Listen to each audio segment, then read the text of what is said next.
ఈ సమ్లో 4/3 మైనస్ 1/2. ఇక్కడ denominator first ఫ్రాక్షన్లో 3, సెకండ్ ఫ్రాక్షన్లో 2. డినామినేటర్ డిఫరెంట్ ఉన్నాయి కాబట్టి ఇది అన్లైక్ ఫ్రాక్షన్స్. ఈ అన్లైక్ ఫ్రాక్షన్స్ని యాడ్ చేయాలన్నా సబ్ట్రాక్ట్ చేయాలన్నా అయితే లైక్ ఫ్రాక్షన్స్ కింద కన్వర్ట్ చేయాలి లేదా ఎల్సిఎం కట్టుకోవాలి. 3 అనేది ప్రైమ్ నెంబరు, 2 అనేది ప్రైమ్ నెంబర్ కాబట్టి ఎల్సిఎం మల్టిప్లికేషన్ అంటే 3 2s are 6 is the LCM.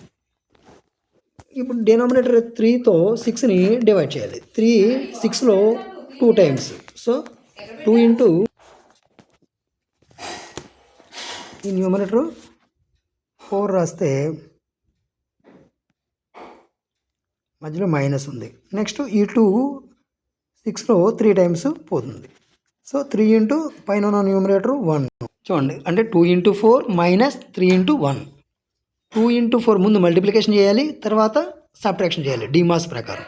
So 2 4s are 8 minus 3 1s are 3 అంటే 8 మైనస్ 3. 8లో నుంచి 3 తీసేస్తే 6 అనమాట. అంటే 8లో నుంచి 3 తీసేసి బై 6 రాసుకుంటే 8 మైనస్ 3 5/6.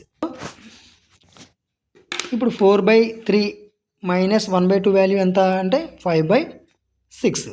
5/6 అనేది ప్రాపర్ ఫ్రాక్షన్ కాబట్టి మనం ఇంకా దీన్ని మిక్స్డ్ ఫ్రాక్షన్ కింద కన్వర్ట్ చేయలేం. ఓకే.